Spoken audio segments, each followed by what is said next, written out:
Okay, welcome everybody to this Kaipara District Council meeting, 25th of September 2024 at the lovely Tangataroria Community Complex.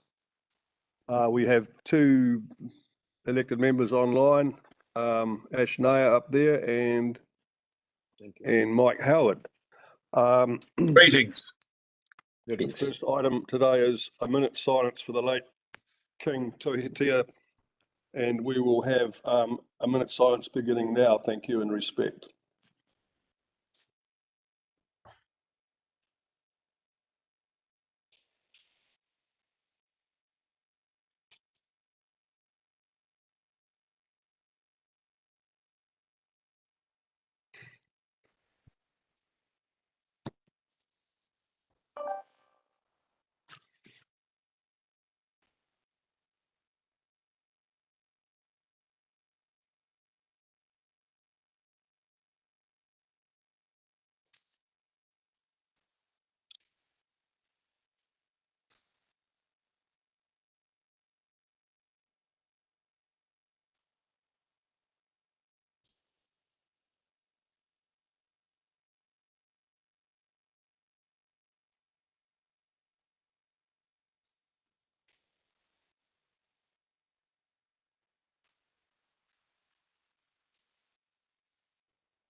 Thank you.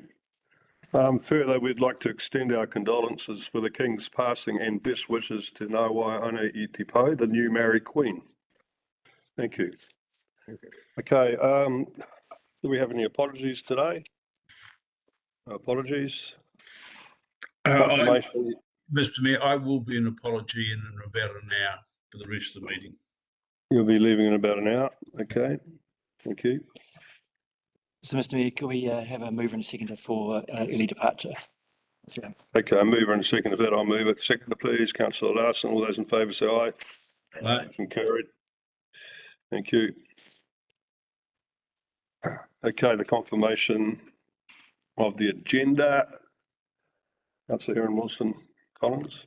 Just in addition to the confirmation of the agenda, just in light of having completed what was requested in the notice of motion at item number 4.1, which I filed with the support of Councillor Mike Howard, I'd like to withdraw that item from today's meeting.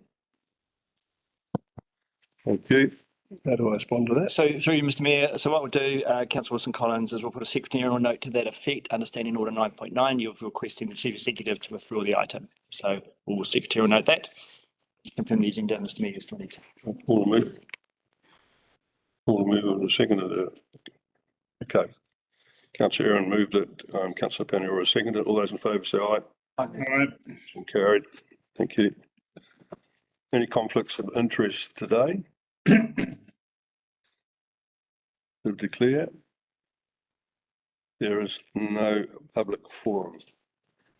Confirm previous open minutes. I'll move that. Can I have a seconder? I'll second. Howard. All those in favour say aye. Aye. All those in favour say aye. So what was that? I just have a question, clarification in relation to the minutes. I would have expected a secretariat note for Councillor Wilson-Collins' request at the previous meeting, which has resulted in both 1.1 of this agenda and the notice of motion that's just been retracted. What's my response there? Through you, Mr. Mayor, so what Councillor Pania was suggesting is that we put a secretarial note in the past minutes to reflect the request from Councillor Wilson-Collins. We haven't done that. We didn't get a request to do the secretarial note. It's not required to be included. So understanding order is not required to be included. However, if the chair or the meeting wants to, that's fine.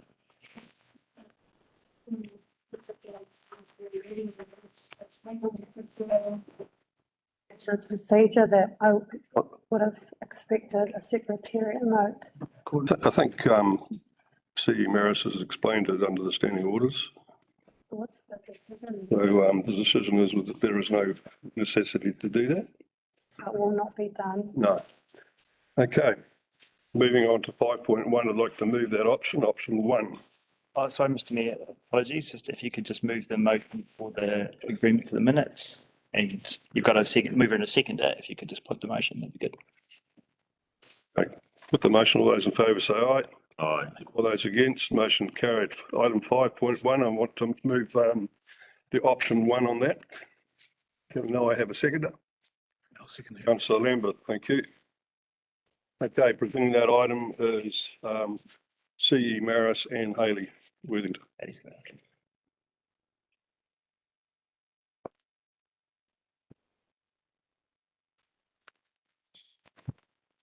Hi, morning, okay.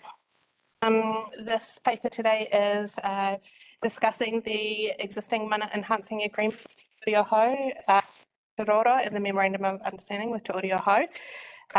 So both of those agreements are in place and have been in place since 2002 respectively. They are now reviewed and see, therefore we are now seeking elected member direction. You'll see that there are 3 options that we've provided, and Councillor Vincent has also submitted some feedback on an alternative option, and I'm happy to take questions. Councillor Howard submitted a question around the financials, which I can now advise that the financials that we've got are slightly different. So the financials that I provided were up to June 2023, but actually June 2024 financials are slightly different, whereby they're about $40,000 cheaper or less spend the last financial year to the 2023 financial year. And I'm happy to circulate those financials. Any questions? Okay, Councillor Paniwara.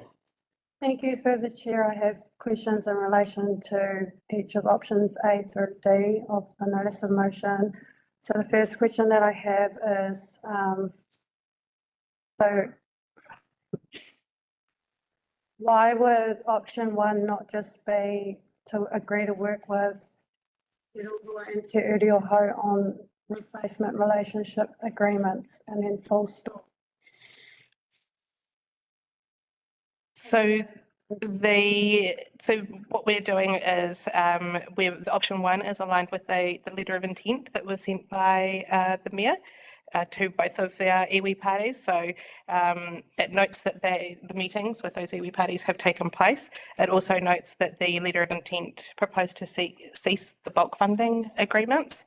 And it also advises the reasoning behind the ability to terminate the agreement. So there is a clause within those agreements. So it just sets out entirely what's happened in that last few months. So the second question that I have in relation to part B of the notice of motion is that if it's a relationship agreement, I've never heard of a relationship being terminated, and then in the advantages section of our paper it says it would start from 0. I don't understand what that means, but why would you terminate a relationship in order to then review it? Why not just, as just said with part A, why would it not just be a review instead of a termination and then a commencement of a new agreement? Yep, through the chair, that's an option for elected members to put forward. However, option 1 follows the letter of intent that was sent by council to our iwi partners. So, and then my third question, so part C of the motion. So it notes that consultation was completed. So my understanding of consultation is that the parties come to an agreement at a meeting and then you go off and you implement those agreements. I was at both Tui and agreements reached the discussion at those Hui. So was it consultation or was it just coming along to tick a box? And so through the chair, staff were present at those meetings, or we went to the meetings to set them up, but we stepped out while those meetings were taking place. So I can't speak on what was agreed within those meetings. just wonder just about the word consultation, that's a bit resulted was nothing close to consultation. fourth question that I have in relation to D is that, so ceasing the bulk funding, so there's two issues to this. First is that ceasing bulk funding means that you're terminating an agreement, not reviewing an agreement. And the second thing is, for what services does Te Urioho and Te Oroa provide that we have fees that reflect the services that they provide? So there's fees and charges that they provide within the schedule of the MEA and MOU. So those would be up for review or renewal by, Those, what are those fees? yeah, what are the fees in our current schedule that, So they're attached in the MEA and MOU document. I mean, it's being terminated today. So I'm just wondering what fees for the services that they provide are in any council fees to services, so attendance at meetings.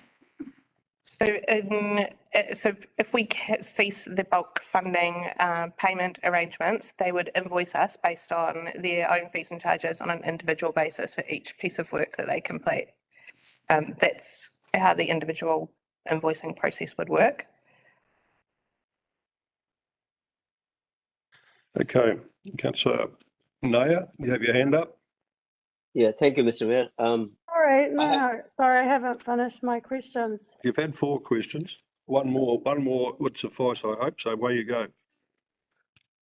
The agreement's being terminated if this motion's going through. I understand what you're saying, that comes under the current agreement.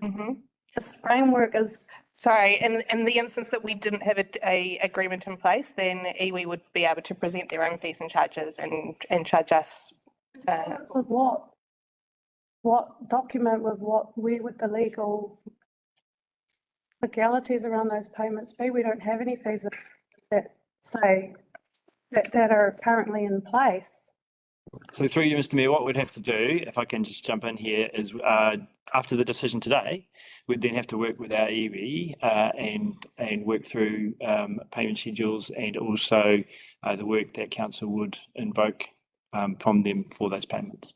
So that happened 10 weeks ago, the meeting with Te Oroa, and then 2.5 months ago with Te Urioho. Why haven't we done all of that work up until the point now where we now are sitting here and we're like, oh, we're going to do that, even though we had over 10 weeks notice, and now it's like an afterthought now. No, through you, Mr. Mayor, it's actually, we need a decision before we can action it.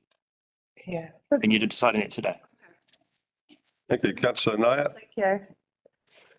Thank you, Mr. Mayor. I had 2 questions. One, obviously, you did mention that in both option 1 and option 2, the bulk funding will be sacked, and then also mentioned somewhere that the disadvantages of these options is that the cost will increase. Is that right? There's the potential for the cost to increase. Yes, if we were reviewing, then iwi would be in a position to review their fees and charges that have been in place since 2019. So our expectation is that with everything, those costs will have increased. So my question is basically, we are landing up with more cost and with less mana.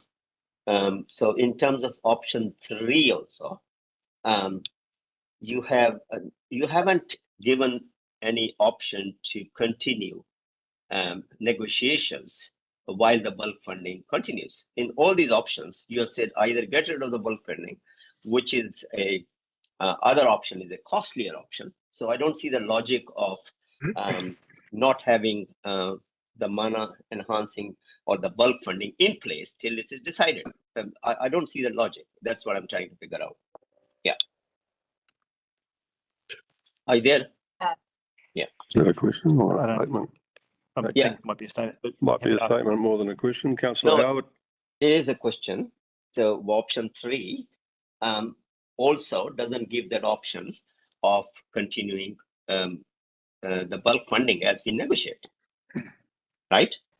So through the chair, option 3 is status quo. So that would retain without modification the existing documentation and continue with the bulk funding arrangements. So, but there's no room for negotiation there. Okay, thank you. Councillor Howard.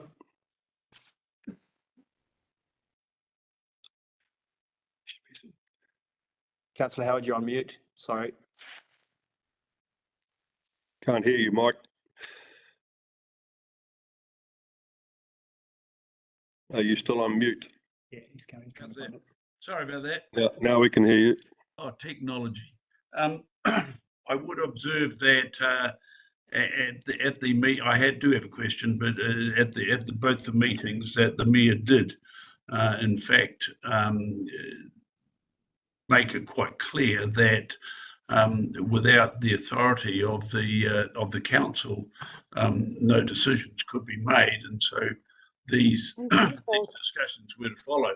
But the question I have is that given and it's unfortunate that we have to go back to the 2022-23 figures, but I'm interested to know what monitoring was done by staff with these budgets.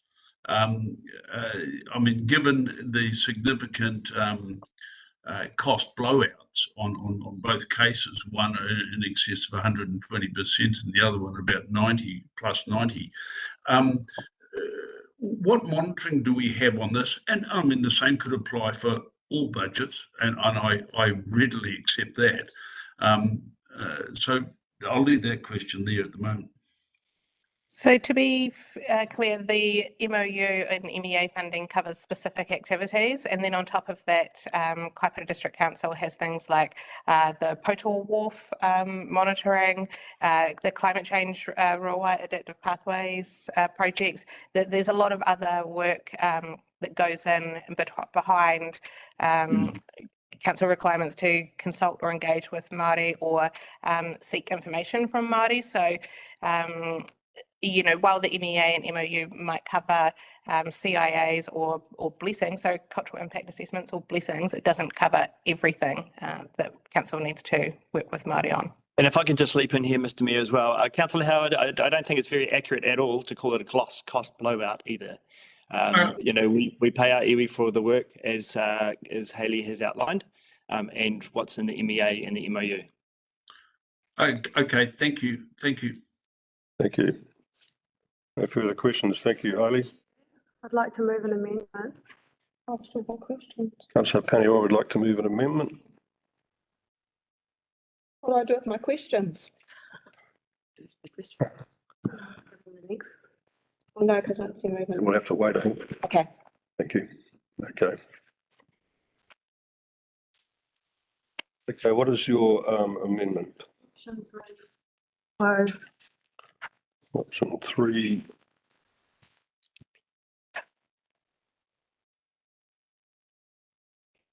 Okay, that's pretty straightforward. Do I have a seconder? Option 3, is it changed or is still the option 3 as it is? Option 3 as it is. Okay, thank you.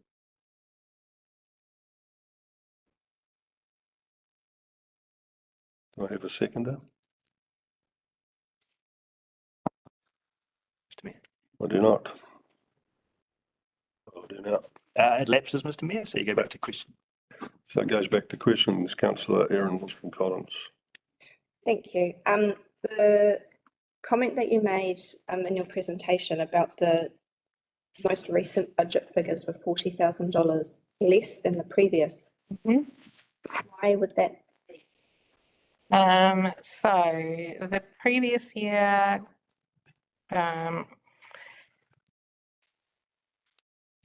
the previous year there was a lot of works on the district plan review, and there was a lot of works through the Pootatau Wharf. Really, the cultural monitoring for the Pootatau Wharf took up the bulk of the extra costs in the last financial year.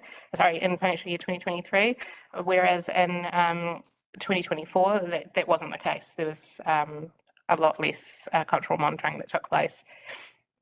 Have we paid all the agreed funding for the last financial year? Last financial year is all paid for. This current financial year, which we're now, 2 months into, we have not had a claim for bulk funding and we've not received any invoices from iwi. Okay.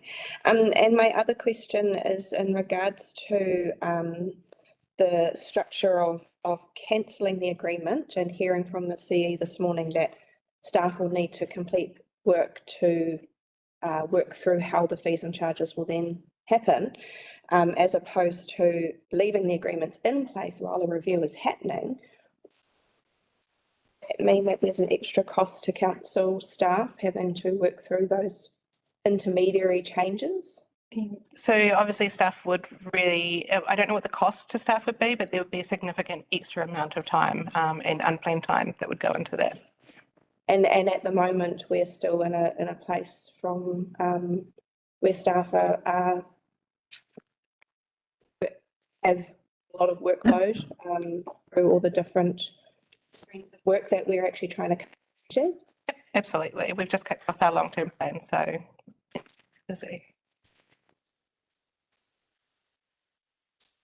Any further questions? Rachel Williams. It says here that the bulk funding is, what I'm trying to ask is the $90,000, is that what is in the set budget for LTP? Yes. And then the other invoicing is over and above that as it comes in? So those, no, so Amount. yeah, so to be clear, the bulk fundings are in the long-term plan specifically for iwi, but when we are invoicing for cultural monitoring or anything like that, that would be aligned to the project that they were working on. So Pootatau Wharf would have come out of the Pootatau Wharf externally funded budget. Okay, two more questions. Councillor Ashnaya, followed by Councillor Howard. Thank you, Mr. Mayor. Just clarification, more than anything else. So the fees and charges which are put forward, whether it's bulk funding or not, are they negotiable or is decided unilaterally by the two bodies?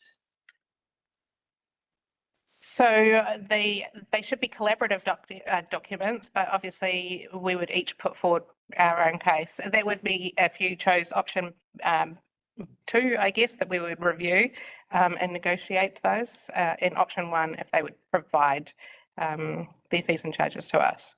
I think everything's negotiable. Thank you. Councillor Howard. Okay, thank you, Mr. Mayor. My question relates to where we're at. As Hayley has said, we're 2 months into this current year. Is it anticipated that moving forward without bulk funding arrangements in place and receiving invoices on work done by iwi ad hoc, is that in the meantime likely to cost more for council rather than less? And allied to that, I mean, I'm an absolute advocate for getting on as quickly as we can and openly and positively to renew these arrangements.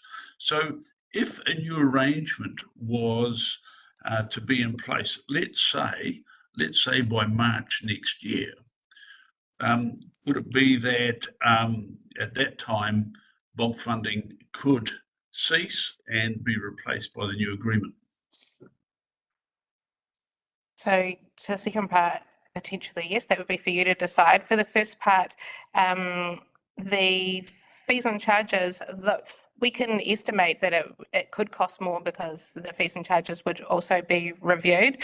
But I think that crucially, the MEA and MOU give us access to resources and skills and capability that iwi hold, and that would be the greater impact on council. Greater impact of not having those or the cost thereof? Both, yeah. Okay, right. Okay, thank you. No further questions. Thank you, Haley. Move a statement. Terminating the agreement doesn't mean we don't still maintain a relationship. We certainly will be. Both agreements are overdue for review. And I look forward to council working with Te Aroha and Te Urihoho to forge new agreements which recognise and maintain council's statutory obligations. Good. Seconded statement, Councillor Gordon Lambeth.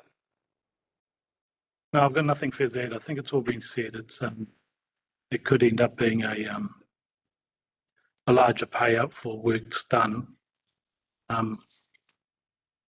Yeah, no, that's it. Any other elected members wish to speak? Yes, I have a turn, if I may, Mr. Mayor. Councillor Vincent. Thank you, Mr. Mayor.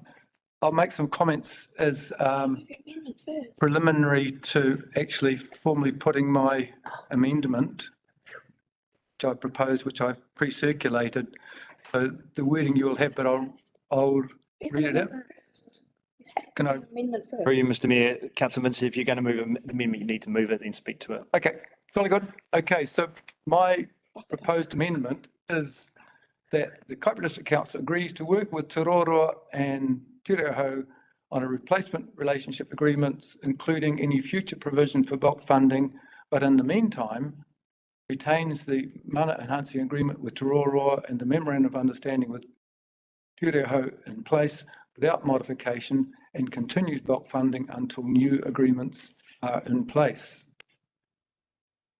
Are you able to put that on the screen, please, Alana? Seconder.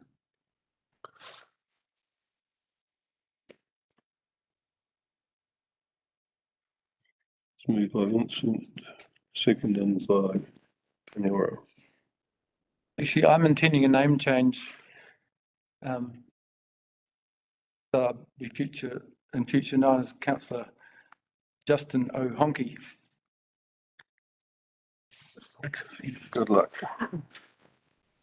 Another honky. I just thought I'd mention that. Okay, so we've got to go. On board, Mr. Mayor. So you've got a mover and a seconder. So Councillor Vincent gets to speak to the. Okay, Councillor Vincent, you can speak to your motion. Thank you, Mr. Mayor.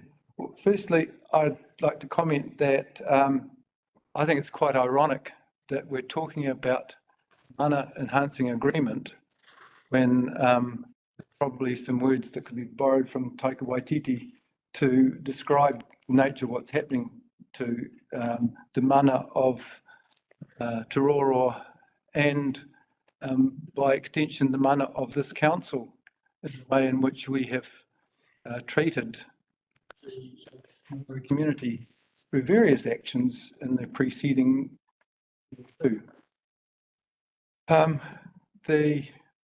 So that was proposed amendment intended to, yes, try and put arrangements on a respectful basis rather than the council stomping yet again on the mana of the local iwi. My observation, we're operating in a low trust environment, and this action that we've, in terms of the original motion, just reinforces the lack of trust. And as we've seen from the analysis of the recent customer satisfaction survey, we have a trend growing in our community of increased polarisation. And what we need to address this, as I, sitting in this very seat, questioned the presenter of that report, that if we were to demonstrate an attitude of greater inclusiveness, that has the potential to alter the perception of how this council and of the performance of its elected members, such that the perceived performance of its elected members would improve in the next survey. And I think that's another reason why we should be looking at this approach more sympathetically. Now, the reason why I didn't support Councillor Paniora's proposed amendment was that it's obvious that both of those agreements need updating. And I'm not resiling, I'm not shying away from that. I also am keeping an open mind about whether or not we need to have any bulk funding arrangement. That's why I'm keen for everything to be on the table, but I just think it's a rational approach. Given that we're operating where there's, I couldn't in all sincerity say that there is good faith operating between the parties. The other side to these agreements has indicated that they are opposed to the cancellation of the current agreements while we work out a new one. And I think it would be a positive gesture to try and rebuild the shattered relationship if we just give it a bit of breathing space. Because if we're going to be genuine about developing this relationship, then it's going to need time, and it needs for some fresh growth to start from the base of where it's got to now. So that's the general basis for me coming up with an alternative which hopefully meets the objective as the Mayor is seeking, that these agreements be updated, but also is a gesture of good faith in the other parties to these agreements that do want to proceed. Now, I know from a discussion we had with Councillor Howard the other night, was it last night? No, not before. Yeah, that he thinks that the quickest way to achieve a resolution of new agreements is by cancelling the existing ones. I don't see it that way. I was thinking, if we thought that was the quickest way to get our new district plan, we should cancel the existing district plan. So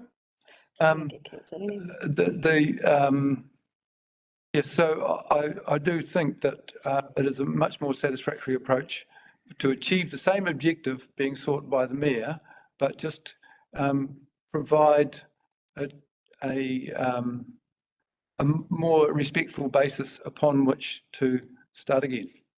Thank you.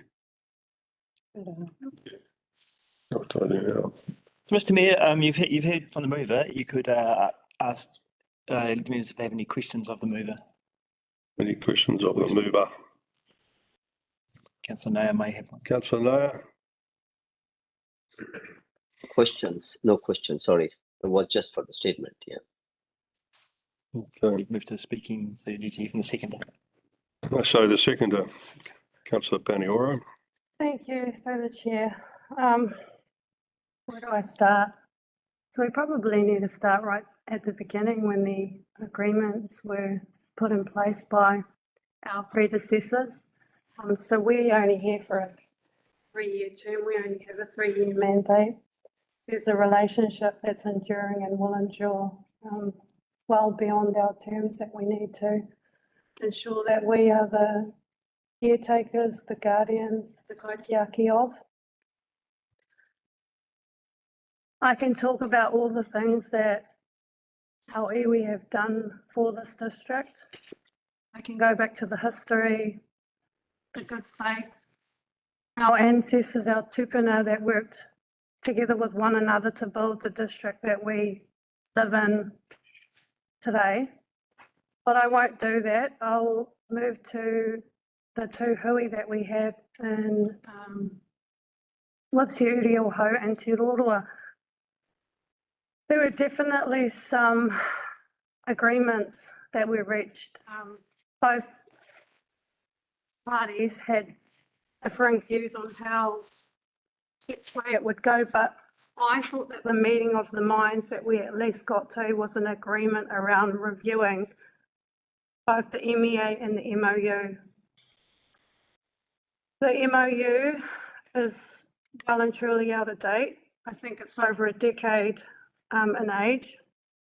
So Te Uriuho was very reasonable. They were very open to reviewing that document, moving forward into building relationships.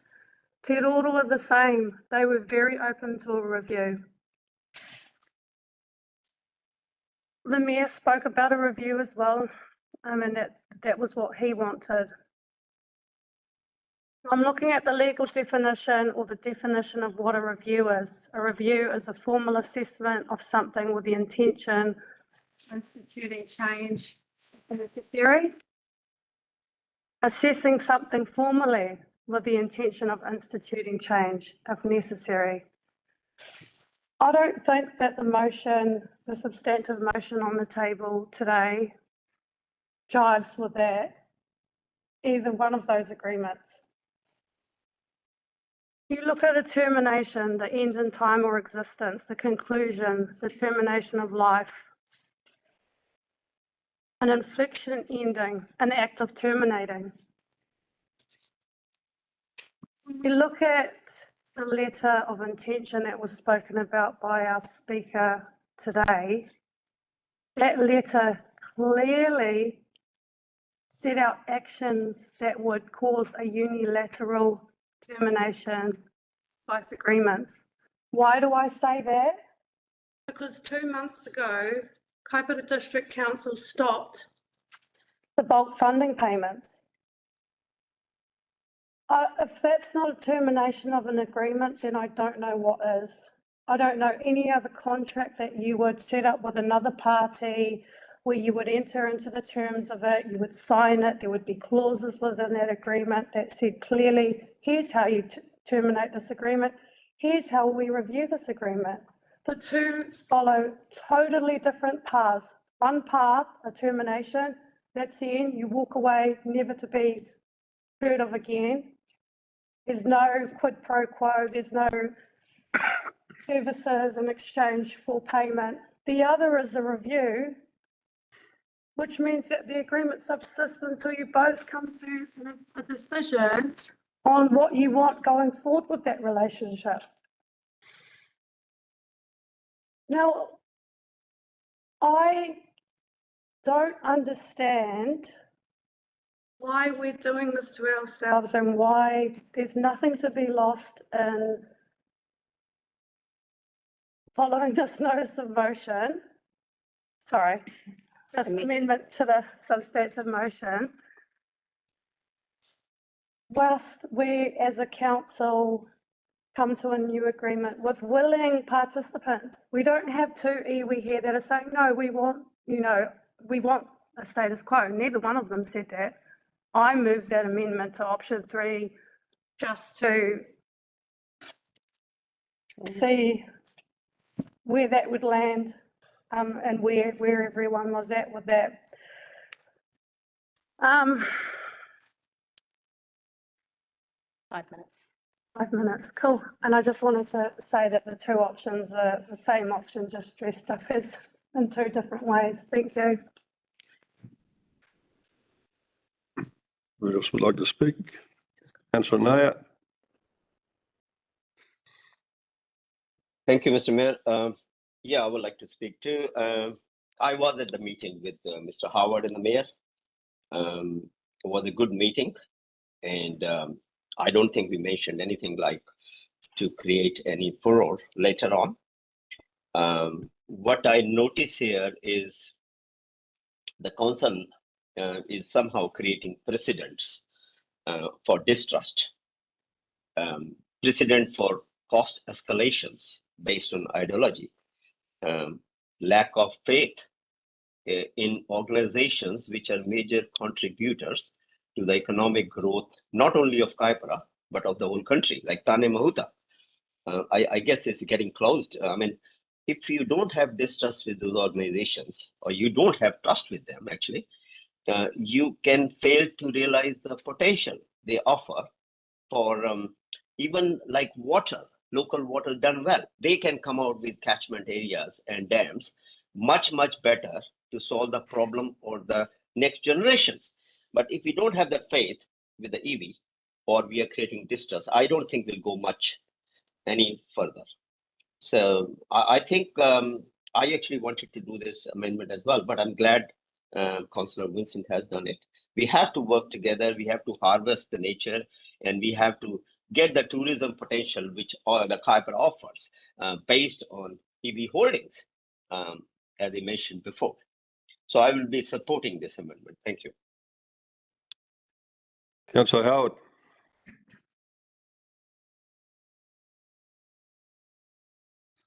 You're on mute. Oh, he's on a phone call. Right? No, I think he's No, just trying to find the he's file. on a phone call. Thank you. Yes, most interesting. Look, I like others, I attended both the meetings and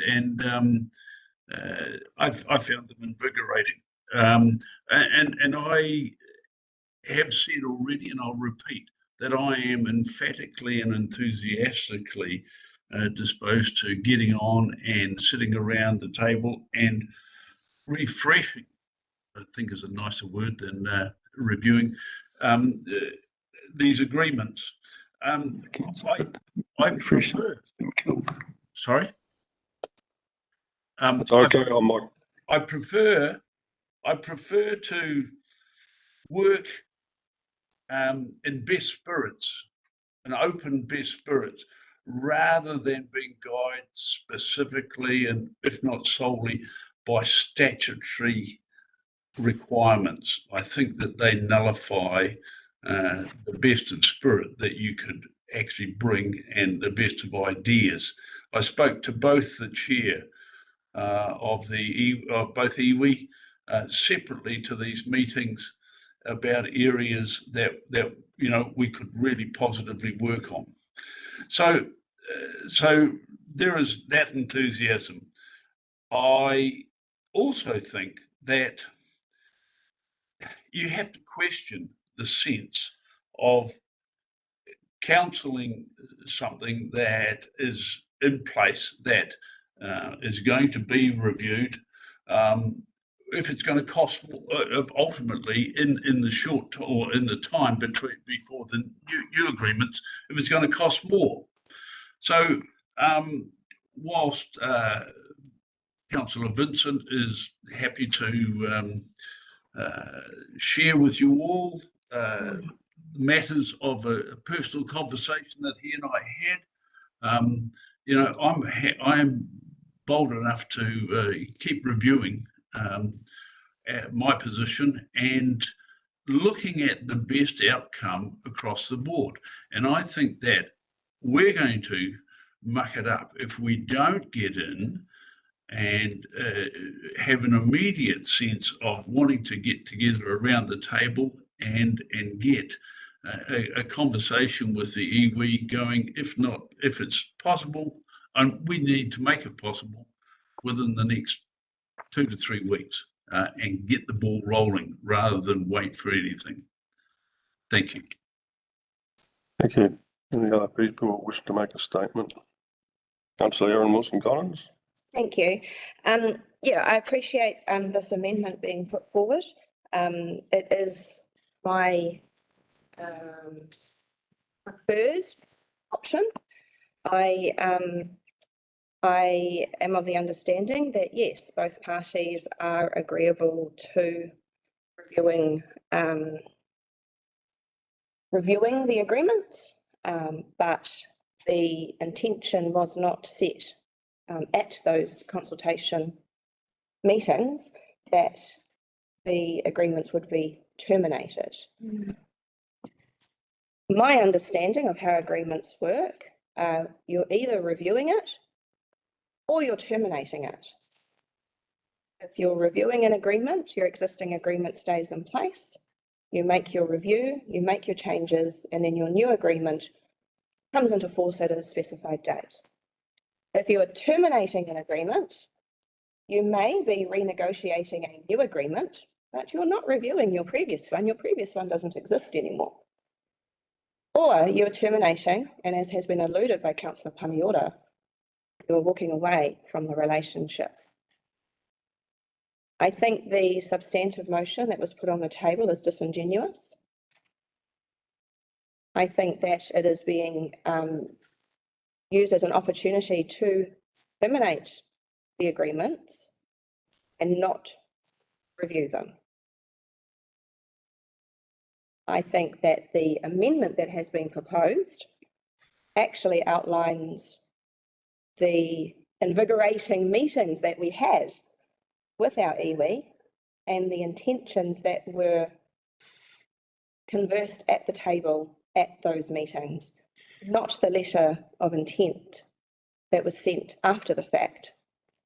A surprise new line added about terminating the agreements. So I support this amendment, which I'm sure will not pass. And I shall be proposing another amendment. Kia ora. Thank you. Councillor Howard. Councillor Howard has spoken. Sorry, Councillor Howard, you've already spoken. I'm sorry. Anyone else wish to speak?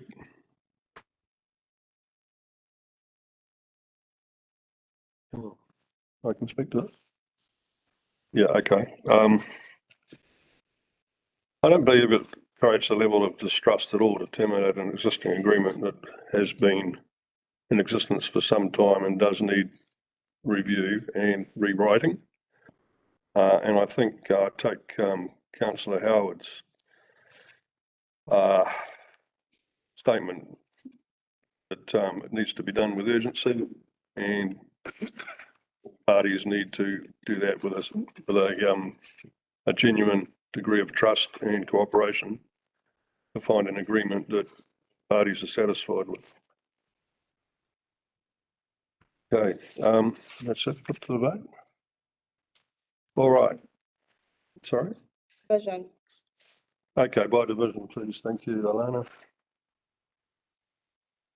Councillor Howard.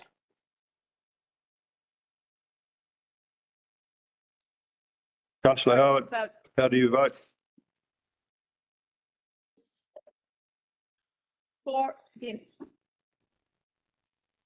But she's not voting. Bring him in later, just carry through. Councillor Amber. For the amendment, against. Councillor Larson. Against. Councillor Manderson. Against. Councillor Nair.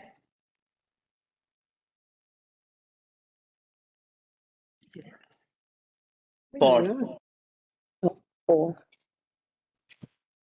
Councillor Peniora. Councillor Vincent. For. Councillor Williams. Against.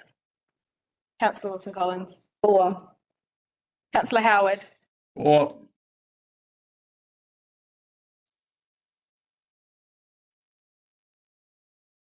Carried. Sorry, you can call them out. Include me. Oh, sorry, Mayor Gypsum. Against. Sorry. Aye. So, Mr. Mayor, that's a tied vote, 5-5, which means it fails. Okay. Thank you. So we go back to the substantive motion. I spoke to that, I think. And You're the mover, Mr. Mayor. I was the mover. So I made a statement, didn't I? Okay. So you call for other speakers now. Okay, any other elected members wish to speak? Councillor Erin Wilson-Collins. Let's move an amendment, please.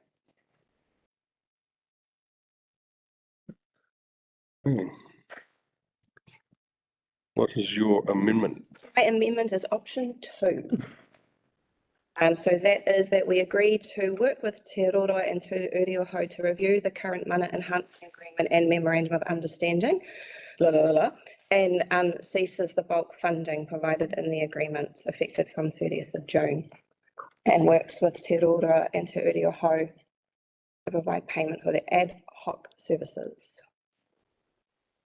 Do I have a seconder? Yes. It's a Peniora. Sorry. I can't. No, Councillor Paniora can't second understanding You orders. can't second that under the council understanding orders. You can. Ash. Councillor Nair. So, Mr. Mayor, you call for a seconder? Called for a seconder.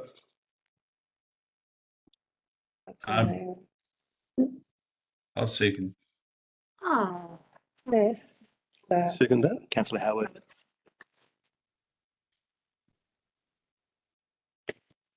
Okay, do we go through another roll of discussions here?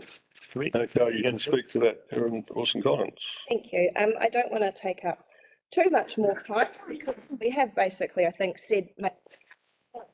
So what I'm trying to do here, which I tried in the past when we spent an hour talking about two te reo words in the name of a reserve, is I'm trying to find a middle ground that still shows the respect to our iwi, to review the agreements and not cancel them outright, because as I have already said, that wasn't the intent that was provided at our consultation meetings. I do agree, Mr. Mayor, that it does not create mistrust to terminate an agreement that has been in place for some time and is now out of date. What does create mistrust is doing that after having kanohi to kanohi conversations and then deciding that what we actually want to do is terminate those agreements. Actions speak louder than words and are doing so in this exercise that we've been undertaking with the consultation with our iwi. So here I am attempting to save face of this council to be able to take away the bulk funding, which is a goal, and still review the agreements whilst keeping in place the current agreements, our iwi. I was trying to figure out the difference between A and So, yeah. Okay, Councillor Howard. Thank you, Mr. Mayor. All gets very convoluted, doesn't it? Look, I second this because I think that, you know, we've got a resolve to achieve, and that resolve, in my mind, is to getting around the table to arrange these or discuss these and work through new, fresh agreements as quickly as we can. And I'd very much like to put a timeline on when we would like to have these completed by, rather than just let it go.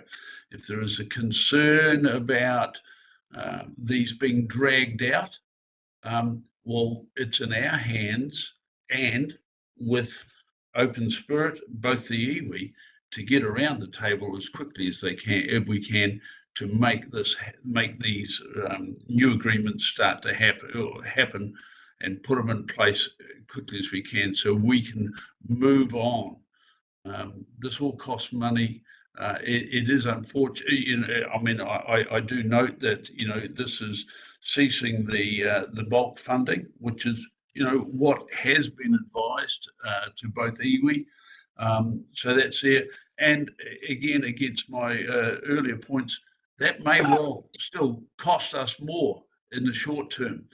Well, I'm just going to have to suck that up, aren't I? If that's the case. And you know, I don't want it to cost more. I want us to get on to a productive outcome. Thank you. Councillor Naya. Yeah, you can speak to the amendment now. Okay, Councillor Naya. Thank you, Mr. Mayor. Yeah, I concur with what is being said by both Councillor Wilson Collins and Mike Howard.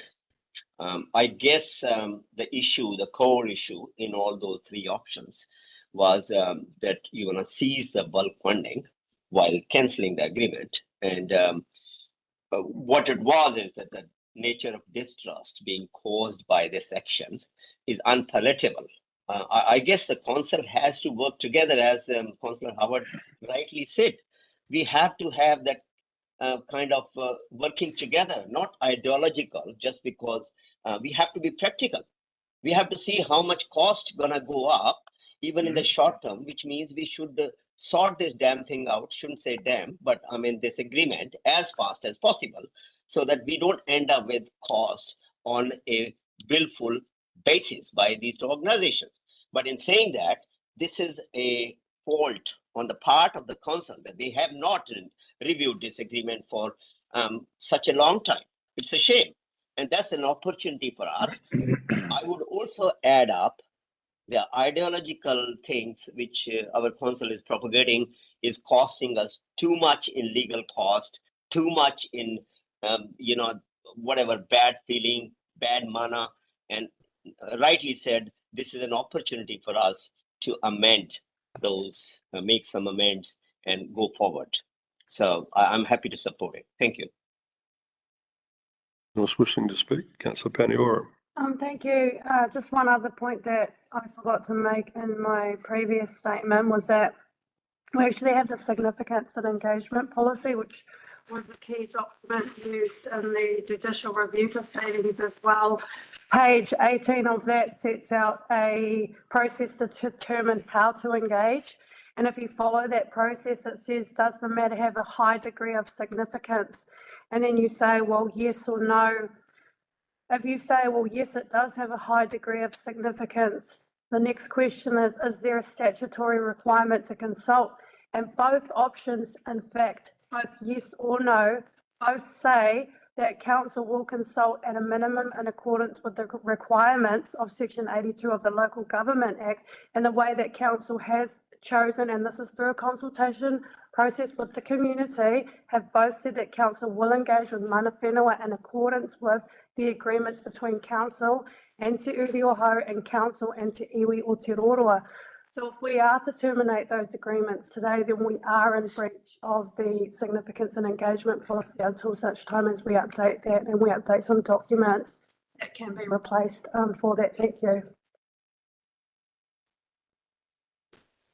Anyone else wish to speak? Councillor Vincent. Thank you, Mr. Mayor. I've got nothing to add. Thank you. Okay. I would note that in the agreements, termination is within those agreements, and that's one of the options. And it does not mean there's not good faith or the opportunity to strike new agreements. I think continuing with the old agreement simply muddies the process of getting on with a new one. Anyway, we'll go to the debate. I guess we'll have this by division as well. Councillor Howard. For. Councillor Lambert. I can't because I don't know what the motion is, because it's been amended, sorry. It's option 2 in your. Option 2, councillor. No, but there was added bits to it, I believe. No. She just finished the whole sentence. No, against. I want to see the added bits. Councillor Larkin. Against. Councillor Manderson. Against. Councillor Naya. For. Councillor Paniora. Councillor Vincent. For. This is a comedy, sorry. Councillor Williams. Against. Councillor Wilson Collins. For. Against. So another 5-5, so it hasn't passed. Okay, so we go back to the substantive motion. Where were we with that? So the mover and seconder have spoken to the substantive motion, Mr. Mayor. They call for other speakers to substantive now. Okay, other speakers, please. Yes. So Paniora. So I'm just doing the maths and I'm reading the room, and if we make no decision today, then ultimately we make the decision that's just failed, which is that the bulk funding has already ceased, and it has ceased for 2 months. There'll still be 2 agreements in place, and we will just go and do the work required to look at reviewing those documents. So that means that if half of us walk out, there won't be a quorum. Can't make a decision. No, that wouldn't be democratic. So It's been done before. So my money's on Howard, Councillor Howard, to stay the course. Thank you. Okay, anyone else wishing to speak? Elected members, Councillor Aaron Wilson Collins. Yeah, I just, all right, it's all good. It's all good. No, there was just a couple of points that I didn't cover or concerns, I suppose, that I have with this motion.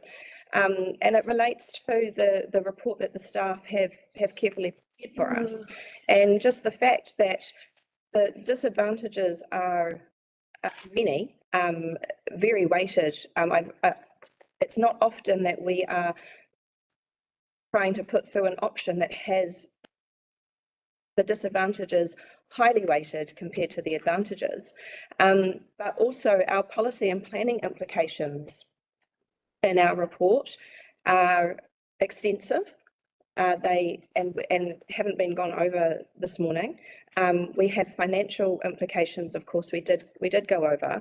But then, of course, there's the risks and mitigations, which concern me greatly, especially considering we are already in the process of a judicial review for our last decision that we made regarding our Māori ward seat, which also had a significant impact for Māori, which they also have taken the Kaipara District Council matter to court because of a lack of consultation. So we're now sitting on an option that just doesn't read right. It just doesn't look good to our community. It doesn't look good to our Māori community because we are effectively ignoring the advice and the information that has been provided to us to be able to make a decision. And the last thing that I'd really like to say is just because you say something doesn't make it true. Thank you. Thank you. Any other elected members wish to speak? I spoke already. It's Councillor Nail. That's I haven't spoken, I guess. So Councillor Nair and Councillor Vincent can speak. okay. Councillor Nail. Thank you, Mr. Mayor. So I think we have said enough, and all I'm saying, the proposed option one is not solving any problems, is causing a lot of grief, is not helping us in going forward. And I guess we have to start looking at engaging with Māori in terms of getting it sorted, because these are the one. I have attended a few meetings with these organizations in the past, and they are the one who pointed out that these MOU have been outstanding for such a long time, and the council didn't do it. So I think there's an opportunity for us to actually work together and get it sorted. I am all for not increasing cost, and I've seen enough of it in last 2 years, and it worries me, it frustrates me, and I want going forward with a good faith and working for Kaipara, not for our personal interest. Thank you.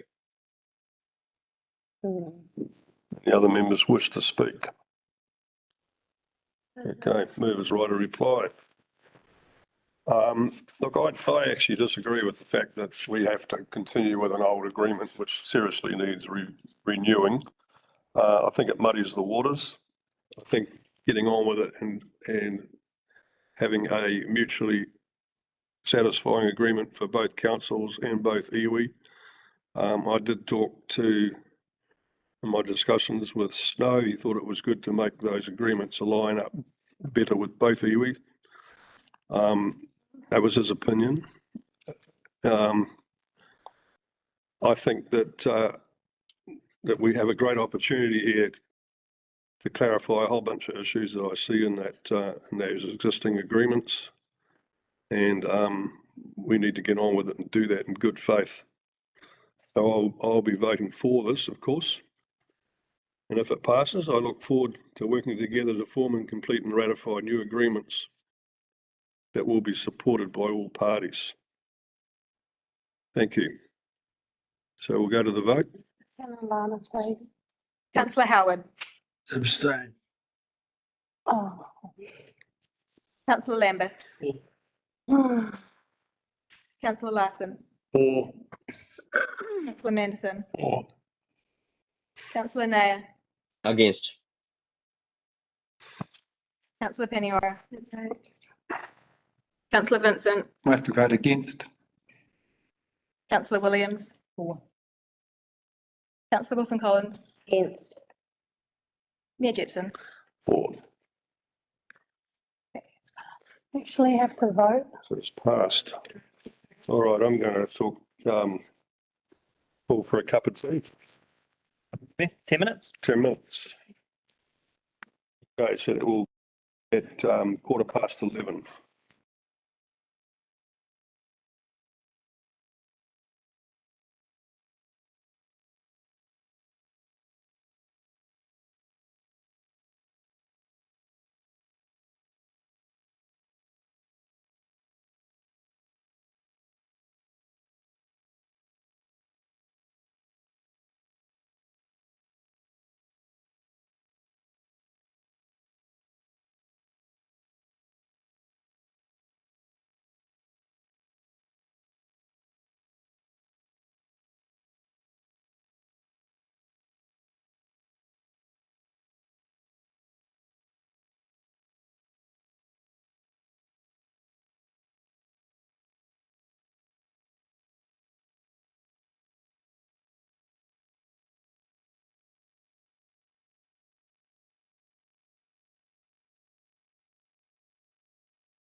Reconvene I need to add some.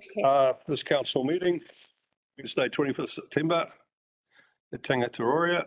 Our next item on the agenda is 5.2 Mangawhai Heads Reserve Concept Plan Working Group Additional Delegations. Can I have a mover for that, please? Councillor Larson, the seconder. Councillor Rachel Williams. Okay, presenting this item is Anna Nama. Thank you, Mr. Mayor. You'll recall at the July Council meeting, Council resolved to prepare a reserves concept plan for the Mangawhai heads. We're here today, Mr. Mayor, just seeking delegation for the working group, consistent of the Mayor, Deputy Mayor, Councillor Howard and Councillor Rachel Williams, to adopt the draft public consultation plan for consultation, act as the hearing panel with respect to submissions received, and recommend full council the concept plan for adoption. The reason why we're doing this, Mr. Mayor, is that we sort of are running out of time, and based on the information that we received in compiling the consultation plan, we might be out of cycle on council meetings, and therefore we still want to go out and consult from November through to February, as we outlined in our previous paper, and then go through deliberations and come back to council sometime in April, May for final adoption. So we are seeking that the working party have those delegations. Noting that we will be bringing a briefing to the November council briefing with an outline of the plan. So full council does have the ability still to have input into that plan before it is finalised. Thank you. Any questions of Councillor Aaron Wilson-Collins? Hello, thank you. Will full council also receive any submissions? Sorry. You say full council will make the decision? Full council will have the ability to input into the draft consultation document. And we are recommending that the working group will act as a hearing panel in respect to all submissions received. Will all of council be provided with those? Like, will we still all see those submissions and be able to read through those ourselves? Yes, yes, yes. Thank you. Further questions, Councillor? Did you have a question? Okay, thank you. Leave a statement, Councillor Larson. Yeah, thank you, Your Worship. I think this is a appropriate way to progress this as quickly and easily as we can, given the timeframes provided. Thank you. Second statement, Rachel. Thank you. Yeah, look, it's more about it. Question. Oh. Karen. We've had questions. Yeah, I think it's more around the timing that we've had and to be able to develop the concept plan and then to be able to, you know, move it along with the meetings and things like that. I think this is the on this issue. Okay. Any other elected members wish to speak? Councillor Vincent. Here is a statement that covers the same territory as the question I would have asked. I trust that there will be provision for independent professional advice included in the process of developing the draft plan. It's something I'd note that I did raise this as an issue in pre-circulation. Like I stated the question in advance of the meeting and I didn't hear that being addressed specifically. So I wasn't attending as closely as possible. So that's my statement. Councillor Periora.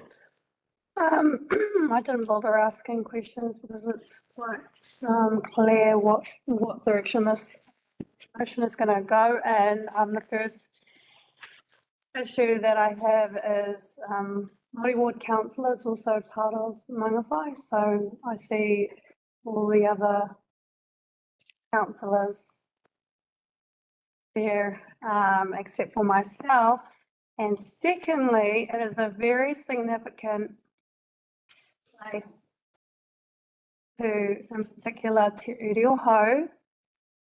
And I'm questioning why this is considered to have a low degree of significance in accordance with the significance and engagement policy, because I don't believe that one little bit.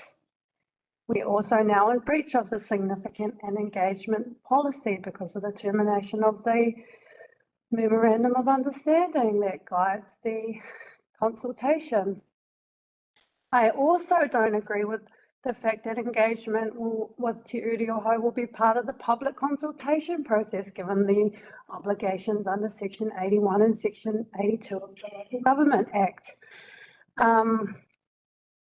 So I just don't agree with this decision at all. I think that it's a decision that needs to be for council, and I'm sick and tired of Mangawhai councillors setting up these committees where they can make all of the decisions that are meant for the council to make for independent people. So I'll obviously be voting against this motion. Councillor Nair. Thank you, Mr. Mayor. I actually lost the chance to question because of loss of audio, but I'll make a statement anyway. I haven't heard what has been said, but obviously there are two issues very dear to me. Having this working group, what is the budgeted cost? I don't know whether we have talked about it, and the budgeted costs include independent consultants, as they will always be involved. That's my understanding. And what is the objective of this working group being achieving in 1 year, and not saddling us with another rate bill, and also I don't know whether Surf Club is going to be involved in this or not.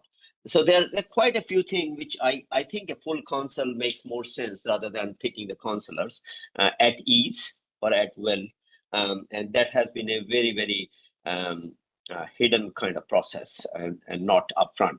So no, I am not in favor of having too many panels, too many commissioners, which we have seen, and that's only costing the ratepayers for nothing. A direct consultation would have made much more sense than listening to these people with big powers and big budgets.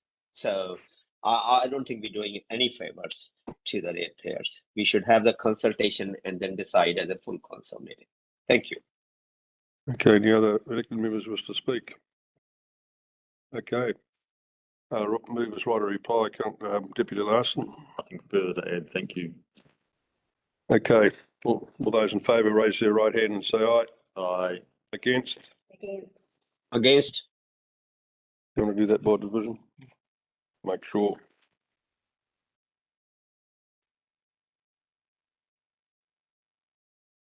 Councillor Lambert.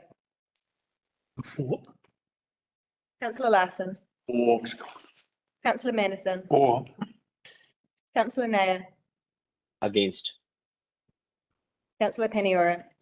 Against. Councillor Vincent. For.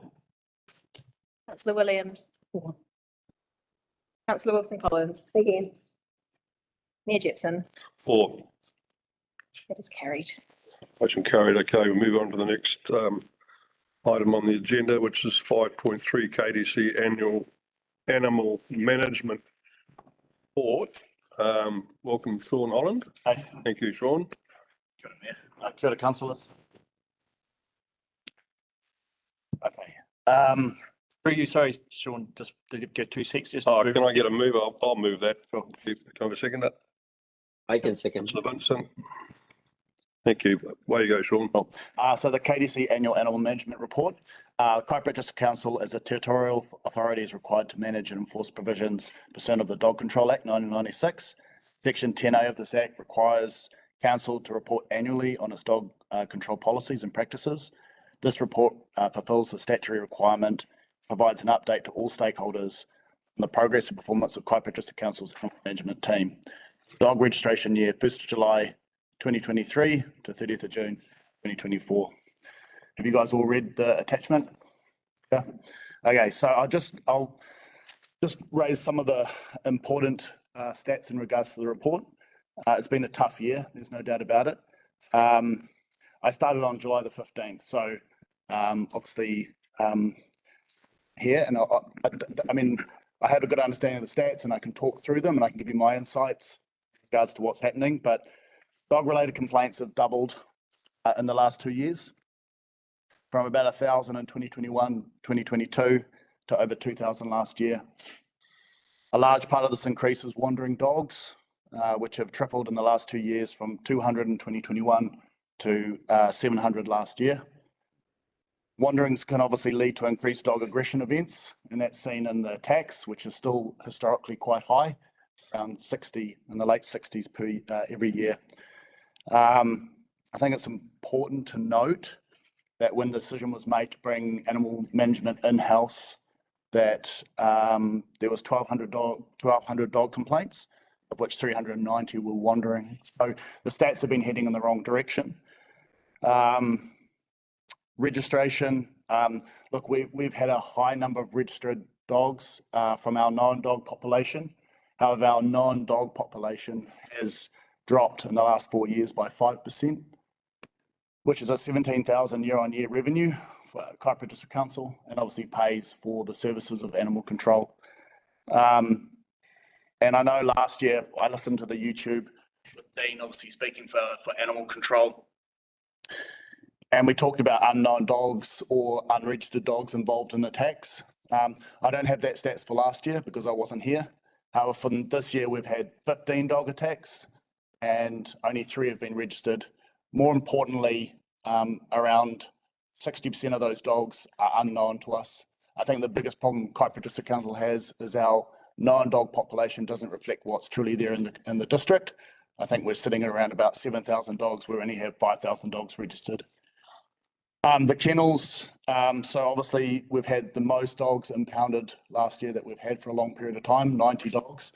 And that's a reflection of officers trying to do their best to get on top of the wanderings. We've also had a number of surrenders. That is a serious bottleneck because we only have 6 kennels, obviously, within the Kaipara District Council, which means obviously, and you can see this because if you look at past years' impound stats, you can see that the number of attacks don't reflect how many dogs have been brought in for attacks. So for example, last year we had 67 attacks and there was 15 dogs brought in for attacks. The previous year there was 69 attacks and only 10 dogs were brought in for attacks. That means we're not addressing the risk and obviously the dogs are still out there. So it is a serious problem. But yeah, hopefully, as I said, I've stepped into the role to try and push us back on track. And the best way to do that is shine a light on it and accept that it's not heading in the right direction and try and turn it around. I'm happy to take questions if you've got any. Sean, there's one up there from Councillor Nair first, followed by Councillor Lambeth. Thank you, Mr. Mayor. So Sean, when you said you only took over in July, I presume that was last July, not this July? No, it's this July. Okay, so you're like 2 months old in the job. Yeah. Now, in terms of your report, yes, you're right, the dog related complaints have doubled. But however, in the report, you said your key achievements is 86% response time rather than 95%, which is a targeted. I don't understand how it can be a key achievement if you are below target. But the question I have, more than anything else, is because you did mention that the response time is lower because of the distances in. So do you have an equal distribution of animal control officers in East and West? Or is it all in Mangawhai? Yeah. Yeah, so this is really, really important. When you look at animal control for KDC, we've got 3 FTE or 3 officers. We've got the same number of dog complaints as Far North District Council, who have 10 officers. The officers are they're not based in Dargaville and they're not based in Mangawhai. They travel to wherever they need to be. So for example, if we've got 7 attacks, currently for this month, we've got 7 open attacks. Officers will head out and deal with those attacks as they come in. It's impossible to say that they're based in Mangawhai or they're based in Dargaville. They work together as a team. They don't necessarily work individually. It's a dangerous job. You're heading out to difficult people's properties and you're dealing with difficult dogs. We've got 3 developing officers that require support. And obviously we do the best we possibly can with the resources we have. But the reality is if an officer's dealing with an attack in Dargaville, he's not going to be sitting on a beach in Mangawhai looking at dogs on beaches or dogs on leashes. He's going to be dealing with the high risk, which is the dog attack. Does that answer your question? Yeah. Yes, thank you. Councillor Lambert? Sorry. And yes, and thank you. It segues right into what I was going to ask. Deep rural, 10-acre block areas, urban areas, what's the sort of spread? I think it depends what problem we're talking about. If we're talking about risk, the risk sits mainly in the urban areas, especially the lower socioeconomic areas where people are, dogs like pit bulls. I mean, look, Kaipara District Council has 25 registered pit bulls. I live in this district. I know there's more than that. At the end of the day, it needs to be dealt with, and they need to be classified as menacing, and they need to be managed. And we have to do it in the service of the community because that's what we're asked to do. Like in rural areas, I think there's a high level of unknown dogs, and I think that's the large problem because in the end of the day, I live rurally, and I know how the community thinks. The important thing to remember, look, infringements, enforcement, impounding, it's not nice. It's something that we have to do because at the end of the day, if we're going to reduce risk, we have to address the risk. I think ideally what, on the up hand of what we're trying to do is make the community understand that a high registered known population allows us to manage and to fund the services to make tamariki and to make people safe walking the streets of Dargaville and Mangawhai. So, Can I have a supplementary question? Do you believe that there is a need for a more of a push to get areas back into line? And the biggest fear from what I gather is either an animal coming on to a 10-acre block attacking the small animals there, or people going for walks with their dog or going for runs, and also dogs coming on to urban properties and attacking cats or other small creatures on them. Would I be correct there? The Dog Control Act has enough ability for us to deal with this problem. The problem is that we don't have enough resources to deal with it. So, for example, if I've got 3 officers dealing with 7 attacks and I've only got 6 kennels to take in dogs, I have to wait for the space or the ability to deal with it. So that's probably the biggest challenge that I have to face. But you're right. I mean, look, if we don't implement the Dog Control Act in service of the community and address the risk. Again, this is really important. If you're firefighting, if you're dealing with every single event that comes in, you're failing in animal control. The whole trick to animal control is to be proactive and into the community. So working with local iwi, working with post office, working with police, working with Housing New Zealand. It's going into those areas that are tough and educating and talking to the community, getting dogs that are unknown to us registered and working with owners about good dog ownership. And hopefully, again, if an officer comes onto an address and there's an aggressive pit bull chained at the back of the property, that's only one time when the chain can break or the kid lets it off, that it ends up being an attack. So obviously working with that, and again, there's the menacing classification. There's a whole lot of things that we can do within the Dog Control Act that allows us to do the job. The problem is we can't be everywhere all at once. And as I said, resourcing it properly is probably the most important thing in regards to us getting on top of the stats. Yeah. Councillor Vincent. Thank you, Mr. Mayor. Welcome, John. Thanks. I have 3 questions. One is, from my perspective, sitting in this part of the table, is that my primary concerns are about human safety and also animal welfare. Yeah. And you're talking about the need for greater resourcing to be more effective.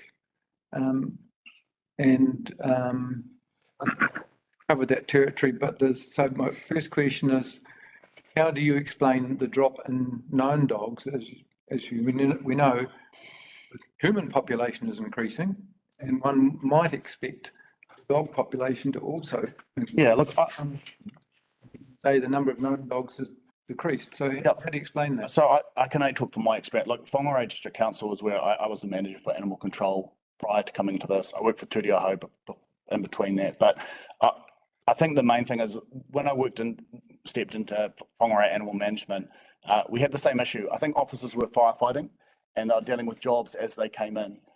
What we tried to do is turn that around and focus on proactive work. So actively going out there, doing operations, door knocking. And it was quite successful. We dropped, dog attacks when I was in Whangarei were 292 on my last year, and that dropped to 166. Quite rapidly. Our non-dog population went from 10,000 to 13,000. And the good thing is it's maintained low. So the risk within Whangarei has been maintained at a low level, and the registration. I think with, I have no doubt bringing animal control in-house would have been difficult with lots of challenges, but I think the officers haven't had an opportunity to be proactive in regards to risk management or looking for unknown dogs. So I think that what's happened is that like what happens every year is people, so you've got a non-dog population. Our population back in 2019, 2020 was 5,400. And then at the end of this year, forgive me if I'm wrong, but I think it was about 5,200 and something. So, so obviously what's happened is there's just been passive registration rather than actively talking with dog owners or actively growing it. I'll give you oh, yep, sorry, I'll talk forever. I think that's a handle on why that drop has happened, and it's come down to resourcing and priorities, I guess. Other question regarding the problem with the limited capacity of the kennels. Well, at least we've got kennels now, which we didn't always have. Have you considered looking for some alternative overflow facility or coming to an arrangement with a neighbouring council? I have, yeah. So there was an SLA with Whangarei District Council that used to be 6 kennels held across for there. That's obviously finished, but I've started an SLA agreement with them when they've got capacity for extra dogs to go up there. It's still not ideal. It's still a long way to go. Yeah, but as I said, we'll with what we've got. So yeah. So that is something that you are following up. Yeah, so we already have dogs, especially long-term dogs. Whangarei is better suited. They've got a better kennel system than we have. So allowing dogs to that are long-term, like for example, if there's an active prosecution or it's a menacing classification or a breach, and we would look to take them up to Whangarei rather than hold them long-term in our kennels. Okay, cool. Thank you. That's all right. Councillor Erin Wilson-Collins. Thank you. Hi, Sean. Hey, how are you? Yeah. All right, thanks.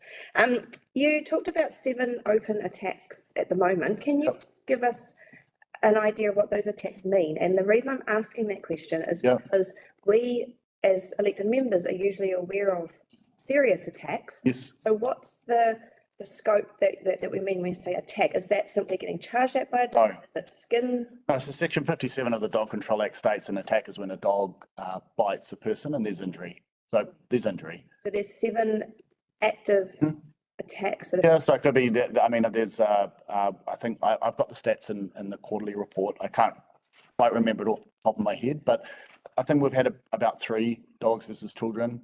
We've had a number of dogs versus poultry, about 3 dogs versus stock. We've had 2 dogs versus cat. So poultry, cats, dog attacks are usually fatal, I suppose, a lot of times. Dog versus dog, it can be just a serious injury, a bit. But yeah, and then dog versus children. What you're talking about is rushings. So when a dog, you're in public and a dog comes out of its address, and this is the problem with wandering dogs, you know, like for some of us that are used to dogs, it's fine, you know, but you know, how someone reacts obviously can set a dog off too. So a dog wandering or not failing to control and confine obviously increases the chances of a rushing or an aggressive event. Of those 7 attacks, how many of them occurred on the property with the owner owned the dog? And, you know, on the dog owner's property? Yeah. Very little. Very little. So it's mostly wandering dogs? Mostly wandering dogs, yep. Mostly wandering dogs, opportunity. Sometimes it's a dog coming off the property, so the owner not fencing the dog in properly, and then it's rushing out, and obviously the person might, yeah. Have you got quite a restrictive process? If you collar one of those dogs and put it in a kennel, how long have you got before you can put that dog down? I think it's important. Like it's the same as the police, right? We're directed by an act. The act's not been written by us. It's been written by the DIA and all count. It's not like we're trying to recreate animal control. Animal control is done in lots of other councils and it's done successfully. I think at the end of the day, the Act serves both the dog owner and the complainant, and it's ensuring that there's a fair process. For example, if you're coming down to the Mangawhai beach and you open your door and your dog jumps out and rushes and attacks someone, you have rights as an owner, and it's important that I respect those, and because it's probably upsetting for you too. And then another case, it might be someone that doesn't really care and their dog's really aggressive and poses immense amounts of risk. Again, there's enough within that Act for me to manage that, as long as I've got the resources to do it. Is it 7 days? 7 days is how long a dog. So there's a law that states that once we've impounded a dog, if it's not claimed within 7 days, it becomes property. That's all. But I would say this, I mean, obviously, you know, putting dogs down, which is it's part of the role, but there's also a huge amount of reputational risk for not taking that seriously. Right. Councillor Rachel Williams, followed by Councillor Lambert. Yeah, just on the euthanised dogs, I see from last year it's gone from 9 and it's up to 43 the last financial year. Correct. Is that because of the amount of unregistered dogs, or like so was that to jump? So I mean, look, we care about the welfare of dogs. Animal control is a two-sided part. It's managing risk, number one, but it's also the welfare of the dogs. Obviously, when someone surrenders a dog, or if a dog's been involved in a aggressive event, can't rehome it. So what we always try and do is obviously we try and rehome suitable for rehoming through the rescue groups like Saving Hope or any of those rescue groups. We'll work with the Wherowhero who've got an adoption process, and we're hoping to put an adoption process for our own kennel. So unfortunately, as I said previously, if you look at Whanau District Council and Whangarei, they impound about 500 dogs per year. Okay, we're impounding. I think we impounded 34 the prior year. You're not addressing risk if you're only impounding 34 dogs. You're not. There was 69 attacks. There should be a high percentage of dogs that are involved in attacks. If officers are doing their job investigating properly and they've built a case where there's evidence to uplift the dog should be uplifted, and the risk should be addressed. Thank you. Thank you. Okay, Councillor. It's just another little question. Just sheer enforcement doesn't actually educate the offending party. Do you think there's a need for a more public campaign or on doing it, and maybe getting community leaders expressing the correct way to look after their dogs and their dogs? Yeah. Sorry. I believe that's one of the answers. Yeah, educations are really important, and every time an officer speaks with an owner, I think they're trying to. Education's always the first attempt, especially with the resources that we've got. I think, you know, we're trying to get an owner on the right track. Unfortunately, that only works if an owner has the ability in their life is in a place where they can listen and make changes. Yep. A lot of times we're dealing with people that are going through difficult situations or mental health, or they're just not in a place to, you know. And do you think the community's it's tipped over the balance? The tipping points come where there's just no respect for dog management, and do we need to educate to bring that back? I think that we need to take our duty through the Dog Control Act seriously. I think we need to resource it properly. I think we need to understand that the animal control that we set up back in 2019, that dog complaints have doubled, and yet we've still got the same number of officers. So it's like the broken windows thing. If the dog's roaming, it's got to be addressed, not just forgotten about and gone on. Yeah, I mean, look, this year, obviously bringing the officers' proficiency up is important to me. So the officers have been able to deal with risk appropriately and move into that proactive space. Just quickly, I mean, like I started on July the 15th, and through to the end of August, we've already found 50 new dogs. That's dogs that are unknown to us. So, I mean, that's $4,000 of revenue to Kaipara Council, right?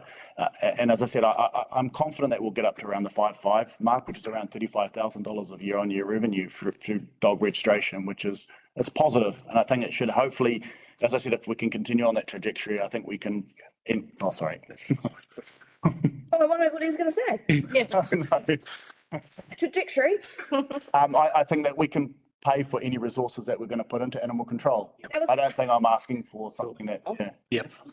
Councillor Panera. I'm sorry, are you specifically ignoring me? Oh, I thought you'd finished. Thanks. You continue. Way to go. Hand up. Yeah, that was one of the questions I had. The other thing that I was interested to know, so when the dog control was moved in-house, or before the dog control was moved in-house, there was just a loss of trust and even bothering to report roaming dogs and things too. Problem. And I just wonder, you say there's been an increase in reports. Could that also be a resolution or a result, sorry, of the fact that the community is actually now trusting that they're getting a result when they ring the council? Because I've also had feedback from people about how grateful they are that they are contacted so quickly when they make a report or there is a result. I know I'm hearing what you're saying about the resourcing and we're struggling to do that everywhere. But is it also perhaps a perception that people now feel comfortable with contacting the council rather because they were doing it on the internet before themselves? Yeah. I think it's still a large problem. I think that trust and faith in addressing the risk within our communities is going to take some time. And again, I'll go back to the stats. Stats speak for themselves. I mean, at the end of the day, if you've got 69 attacks and you're only bringing in 10 dogs for those attacks, you're not addressing risk. So I think that having an outcome is obviously bringing the dog in, addressing the risk with the owner, taking them through the process, and then telling the complainant obviously what you've done and giving them some faith. And as I said, I mean, there's some jobs right now that I know that there's risk there. And again, to address it, I need an officer. I need to be able to go out there. I need to be able to do what I need to do. So right. And then just a final question, because you are talking about resources, and you have commented if we can get the revenue in, we could increase the staff. So would that is it your goal to do that and come to council at the appropriate time and request?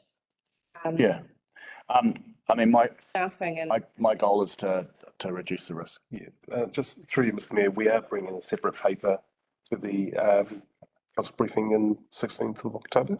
So it might be more appropriate that these questions are socialise those and have that debate in that. I wasn't wanting the debate. I just want to be assured that we were moving towards better resourcing in an area that we absolutely need it. It's a business case that Sean and I are working on. So great. Progress that. That's fantastic to hear. Okay, I think we've covered the topic efficiently. Thank you, Sean. Sorry, guys. Appreciate that update. Yep, that's good. He's telling me he's not on a short-term So contract. look, I've got write a reply here. Move the statement. Yeah, look, I find it really, I found that really informative, and I think council has a responsibility to back our staff up and increase their capability where we can and help them succeed to reduce this problem. It'll never go away. I mean, it's quite often you read articles. Just the other day there was a comment from the Mayor of Far North District Council about the issues they're having up there as well. Every council is having them, but we need to get on top of it as best we can. So I think I'm looking forward to that paper, and maybe we can do something as elected members to drive some change that will help our council get on top of this a bit more. Anyone else wish to speak? Second statement was Councillor Vincent. Thank you, Mr. Mayor. No, I think that it's been quite an instructive little session with Sean, and I think we've also got on to someone that has the intent and the means to make the most of our opportunities to turn things around, because we're all aware that dog control is an issue which, in terms of presence in the public mind, is far greater than the line item in the budget. It is very has a major influence on the perception of how well the council is doing its job. So we do need to take this seriously, obviously, and so I endorse the efforts that are being made and look forward to a shinier report next year. Thank you. Anyone else wish to speak? Councillor Erin Wilson-Collins. Yeah, I just wanted to comment. I mean, what's been said obviously already, but yeah, we've obviously got somebody in this position who has fantastic understanding and expertise, and passion for the right line between enforcement and education, which is a delicate one when dealing with people's pets or not. I also just wanted to express that I really appreciate that the dog control was brought in-house. I'll be interested to see what the briefing paper has that's coming up. As far as the community feedback that I have received, there's been a lot of positives around being able to reach a dog control officer or and get and feel like people have been heard. Where previously, as I said, people just weren't even bothering to contact council. So I'll be interested to see what staff are recommending moving forward, because I think no, just I could go on and on and on, and I won't. Sorry, it's a really tricky subject and matter of business for councils to deal with, and so we'll see what happens next. Thanks. Councillor Nair. Thank you, Mr. Mayor. I will be brief. Thank you, Sean. And I quite like your approach in terms of involving all the interested parties, whether they are residents or EV. You have worked for Te Reo, and I guess even you should go to the local grapevine pages to find out which dogs are not registered. And because the challenge here is we have a lot of unregistered dogs and you can't do anything about that. So I think what you're doing is probably commendable, and hopefully you take it further and involve the community and the Facebook pages as well. Thank you. Okay, we've had 3 people speak in support of the motion. Do we have anyone speaking against it? Okay, just for the sake of moving on, I think I look forward to that upcoming briefing and my council being able to support a stronger response to the problem. Thank you. So all those in favour, raise their hands, say aye. Aye. Against, motion carried. Thank you. 5.4, Kaipara District Licensing, the annual report. Welcome George Lewis to present this item. I will move the motion. Can I have a seconder? Councillor Vincent, thank you. Hey, everyone.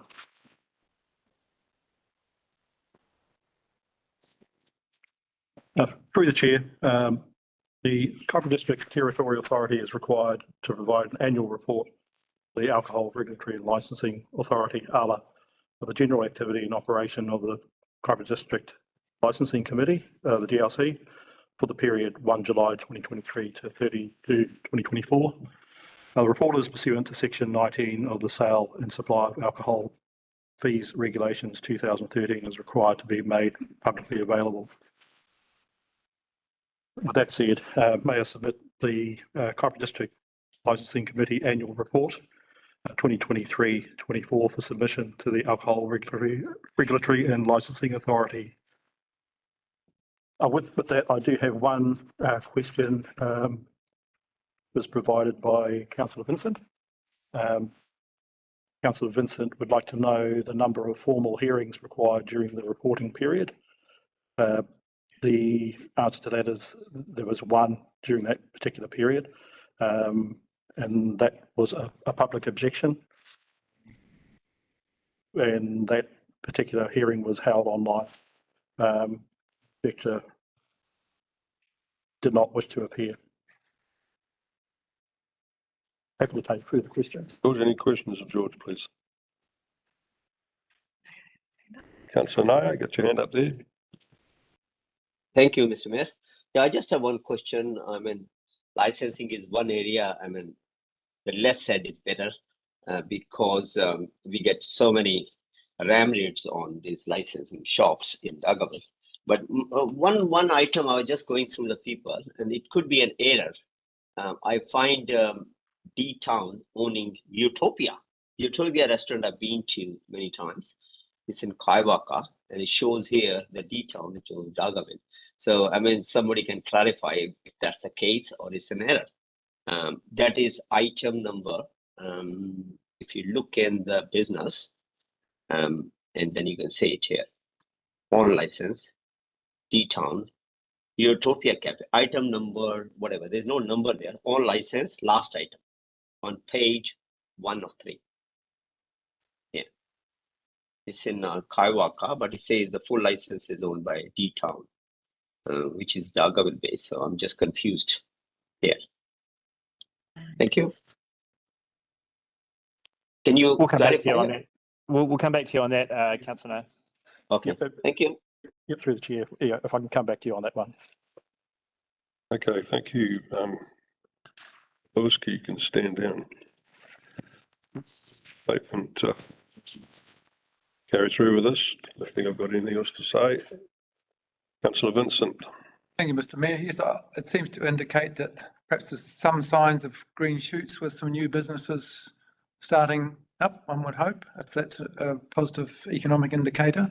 But otherwise, I think system's working, however expensive it might be to run.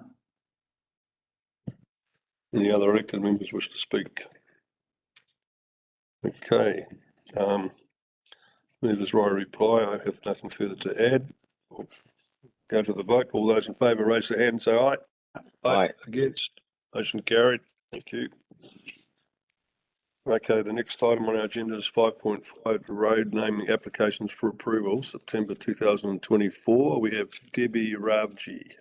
Sorry, through the chair. Mhm. Lloyd Barton is online presenting. Lloyd Barton is presenting, okay.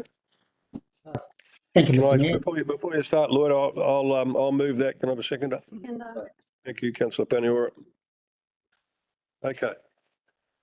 Good. Thank you, Mr. Mayor. Good morning, councillors. I'm standing in for Debbie, who's away on leave this morning, today. Yeah, just one application for September. That's the application from Natana Panapa Ahu Whenua Trust. It relates to Papakaianga housing development up at Ahi Kiwi Marae and Kau. The name they are proposing is for the road, it's a private way, is Natana Panapa Lane. That stacks up against the policy, and Land Information New Zealand have also ticked it off, so hence the recommendation to approve that name. Happy to answer any questions. Any questions of Lloyd? No, thank you, Lloyd. Okay. Short and sweet for you today. Yes, thank you. Yeah, no, I'm happy with that. I think that's totally appropriate and it's gone through the process. That's all I'm going to say. Can second the statement, Councillor Paniora. yeah, this is a really awesome development for our district, particularly because it'll be kaumātua housing to house our elderly in the district. I'm always all for that. And Tēnā Pānapa was my great-grandmother's brother, who was the second bishop of Aotearoa, New Zealand. And so this is personal and yeah, hence obviously in support of it. Thank you. Anyone else wish to speak? Any other elected members? Councillor Vincent. Just briefly, Mr. Mayor, I was pleased to see the way that this recommendation was worded, in that there's reference made in the report to Section 319 of the Local Government Act, which is for initial road naming, but our policy recognises that a private way is not a road, nonetheless formally approving it, and so that we're avoiding potential for double ups. People just went ahead and did it themselves, and the decision itself does not refer erroneously to other legislation, so it's working perfectly fine. Thank you. Councillor Nair. Thank you, Mr. Mayor. Nothing much, but I was just wondering when the name is there, why the 3 names were proposed and they were all okayed, and then one was picked. Why not it was just one, which had the whole mana, Natana Panapa Lane. But anyway, that's something which probably Pera can decide. I'm quite happy with the development happening there, and hopefully there will be some water storage solutions coming up, because that area is suffering from potable water. Thank you. Okay, any further statements? Okay, I'll leave a statement. I'm happy to see this go through. It's good to see that people can use historical references such as this, and it's great to see. So all those in favour, raise your hand and say aye. Aye. Against, motion carried. Thank you. 5.6 Resource Management Act 1991 Delegations. Catherine Overwater. Can I have a mover for this, please? No movers. Councillor Lambeth. Seconder, please. Councillor Vincent. Thank you. Oh. Thank you, Catherine. Elected members and your worship. So today I'm here to bring you the recommendation for the Resource Management Act delegations, which were provided in attachment A there. When I presented at the briefing earlier this month, there weren't any sort of questions or concerns raised, so hopefully it's a report read and understood. Any questions, really? Any questions? Catherine, please. No questions? Thank you, Catherine. Oh no, Councillor Nair's up there. Yeah, I'll always ask questions, Mr. Mayor, you know that, right? Because I'm always doubtful. Okay, Catherine. So if I ask you, with these amendments, and you mentioned that 62 are minor amendments, 42 are delegations revoked, and there have been changes made as well. My concern is the hearing commissioner policy. Is it a contributory factor? Have we made any drastic changes in the hearing commissioner policy, because it can change the whole role of other delegations? Because we don't have any track changes. You haven't given any what was there before and what is now. So we are absolutely, I'm in a limbo to see whether we are making any drastic changes or not. Answer your question, Councillor Nair. So there's no changes being made to the hearing commissioner's policy. If anything, the delegations just replicate the authority that we're giving that's not taken care of in the commissioner's policy. So the policy remains unchanged. And you'll see if you look at the policy that there are some things that council obviously deal to. For example, our consent appointment of hearing commissioners always comes to council for approval. So that's something that's outlined in the policy. But Lloyd's RMA delegations are slightly different, and we've covered those off in terms of what his requirements are here. But he also relies on the policy as well. So without kind of trying to tangle you in knots between the policy and the delegations, we've made sure that we're being consistent between both documents. Thank you, Catherine. Any further questions? Thank you, Catherine. All right. Move a statement, Councillor Lambeth. No, it's all very clear there. It's there's nothing more to be said. It's quite a matrix of cross-reference to different sections of the RMA Act, and of course the changing and structure within the KDC probably assists with those changes or was added to those changes. But it's all quite clear there. It's like I said, the graph will explain everything. Thank you. Councillor Vincent. I think to extend it any longer would be just extending the pain. I have nothing to add. Okay. Thank you. Any other elected members wish to speak? Okay, we'll go to the mover's right of reply. Councillor Lambeth. No, nothing further to add. Put it to the vote. All those in favour, raise their hand and say aye. Aye. Against? Motion carried. Thank you.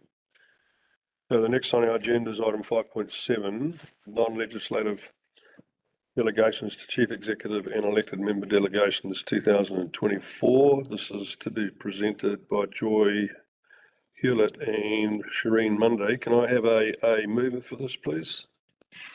I'm happy to move. So Naya, second that, please. Again, yeah. So Vincent. Okay, thank you, Joy. Yes, good morning, everyone. So I'm presenting this on behalf of Shireen Monday, who's unable to be here today.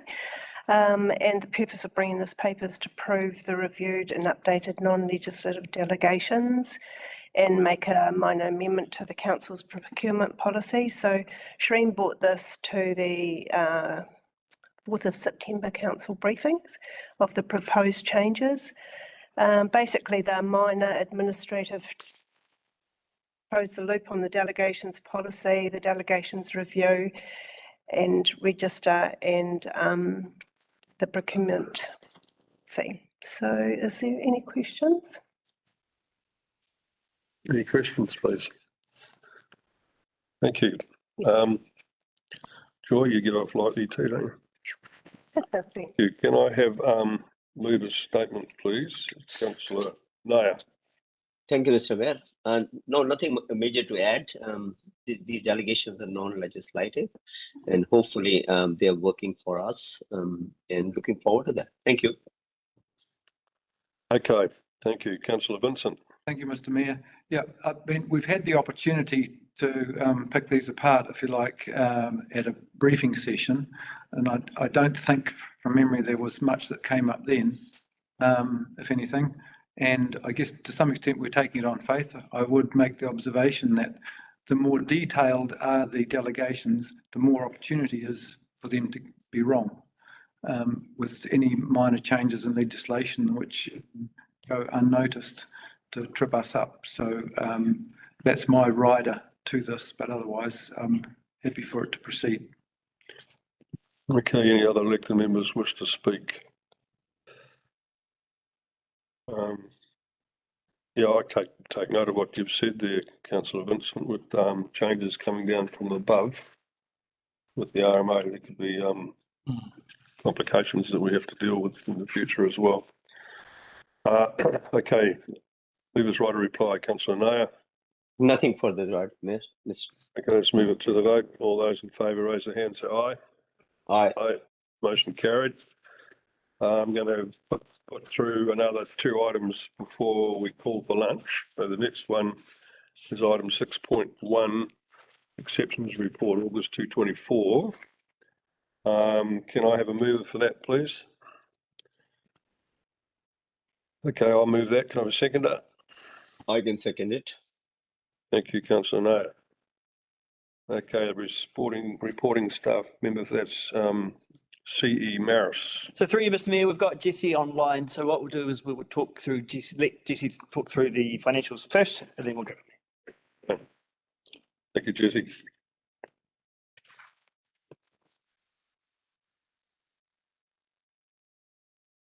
Jesse, just so you're on mute at the moment.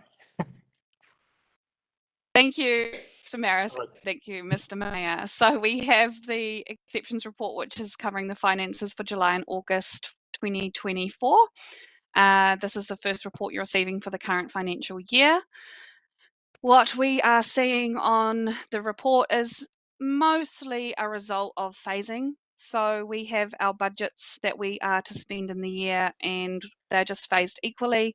And that means sometimes when you actually spend more in the summer months versus, the winter months, it can give you a variance earlier on that's just going to be spent later on in the year. So I think that's the main message on the numbers, but I'm happy to take questions. Can I just want to talk to you briefly? You're saying that rates revenue is reporting ahead of budget. That means the rates are coming in quicker than you anticipated at this point? Is that what that means? It's a little bit of a difference just because of the delay in the rating from the LTP, but mostly it's just because we're not budgeting for penalties now. So when we do have those penalty rounds, they will just show up as unbudgeted revenue. Okay, and the other thing that interests me is contributions. 126k behind budget at present. Is that a reflection of our current economic downturn, do you believe? Could be. In reality, those sorts of those income streams can fluctuate we might get nothing for a while and then quite a big lump of subdivisions all at once, which is often how it goes. So that's just an indication that it's really too early in the year to really see that we're behind budget there. And we do have quite a number of big subdivisions coming up that will come through in this income in the next wee while from the plan changes. So that's all I really have to say, I guess. That's because those contributions don't flow until the titles are issued. That's that correct? It's when they get invoiced. Yeah, Sue might want to say. Okay. Did you have something to say there? She said, yes, that is correct. Yeah. Yeah. And we just put an estimate based on the number. It's been a bit lower in last couple of months for development contributions, but higher for financial contribution. Right. Thank you. Councillor Naya. Thank you, Mr. Mayor. Just have a couple of questions here for you, Jesse. One obviously is on exception report, page 3, capital subsidies. So you mentioned capital subsidies are behind budget year to date, and you mentioned two big figures. One is NZTA subsidy, which is 1.2 million, and another one is stormwater flood protection and water, which is 1.1 million. So are you saying that we have not received these subsidies? That's right, and it's just because we've got them budgeted in the year to happen, but we haven't yet been able to draw down those funds. So But once we draw down. Sorry, what's that? So all I was saying is, so we have the money though. We have the stormwater is already approved, that figure, but we haven't drawn down on it, right? We have the money, but we haven't used it, right? That's right. So that's why it shows that it's in the budget, but not in the actuals yet. Okay, thank you. Any further questions? I just had a question on the consent. Councillor Williams, yep, go for it. Sorry, I've lost my just 106 lot subdivision, Molesworth Drive. Is that for Mangawhai Central? Thank you. Okay, any further questions? Thank you very much. You can stand down there. Yeah, I'm happy with what I'm reading here. I think it's a good good report indicating where we're going. I'm hoping, as the mayor, that the interest rates will drop at some point. We're getting those indications now, and that might help stimulate our economy here a little bit more, as with the whole country, of course. Because there's a lot of people out there I know that are hurting with interest rates, and it flows through to everything that happens in our district. Okay, anyone else? It's my move. Naya was the seconder. Yeah. So the seconder is Councillor Naya. Yeah. Nothing further to add, Mr. Mayor. Thank you. Okay. Any other elected members wish to speak?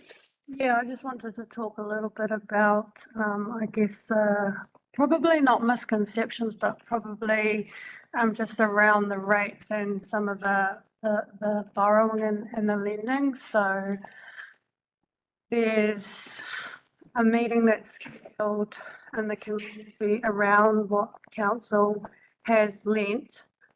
But I wanted that we've got inflationary times, and the interest rates we currently have are a lot lower than if we were to sit and wait to build and accrue the rates revenue in order to do the works required. So that's actually saving ratepayers in the long term. And another point to make, we're doing quite well in terms of our debt and our borrowing. We have a look at some of the other examples in councils, Auckland in particular, that are borrowing well above the percentages that we're borrowing. So we are actually in a really good position, even though our rates have, you know, increased quite significantly over the past year, and I'm happy with this report. Thank you. Thank you. Anyone else wish to speak? All right, movers right to reply. I think we've said what we need to hear. We'll move to the vote. All those in favour, raise their hand, say aye. Aye. Against, motion carried. Thank you. Okay, the last item before lunch is item 6.2, resolutions register update, September 2024. Okay, so presenting that will be Alana. Thank you, Alana. I'll have a mover for that first, please. Councillor Larson, seconder. Councillor Williams. Thank you, Mr. Mayor. So I'm Alandis today. We're happy to take any questions, to be fair. You'll see that there are quite a few that have been completed, so they will disappear after the resolutions register, the next iteration of it. And just a number 12 by the Fossil one, that will be completed as well. It should be marked as completed. So happy to take any questions there. Any questions for Councillor Naya? Yeah, thank you, Mr. Mayor. Just one question on page 8. You mentioned a roading manager. Has it been hired or is still in the process? Sorry, Mr. Mayor. So we have gone through the recruitment process for the roading manager. Unfortunately, we have been unsuccessful, so we are re-looking at that and re-advertising. Okay, thank you. Councillor Paniora. Thank you. Through the chair, item number 3 on the Targaville water storage. What will the September update discussion continuing with Taitokere Water Trust, and the GM is going to provide a update in the PEC session. I still thought that we were still open to 2 options and possibilities for water storage, including one that seemed to be a lot less.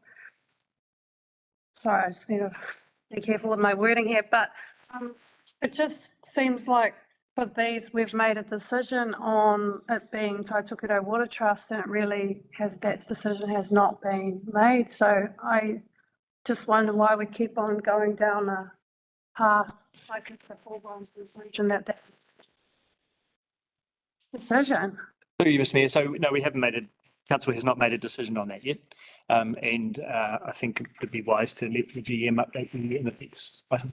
I should probably clarify my question. So why are we not getting 2 presentations on the viability of both so that we can decide on?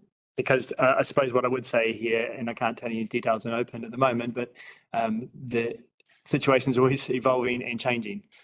So with this one, and so that's what we want to update you on in PECs, so you can be a bit more informed about where we're at. Okay. Okay, anyone else wish to speak? Okay. Councillor Larson. I have nothing to say, thanks. Okay. To the vote. Do you want to Stephen? Oh, the second. Sorry, Councillor Williams. Thank you. I'm happy to note this date. Register. All right, let's move to the vote. All those in favour, raise their hand, say aye. Aye. Motion carried. Thank you. We'll have a half-hour break for lunch, is that? Yeah. And come back about 10 to 1. Thank you, Mr. Mayor.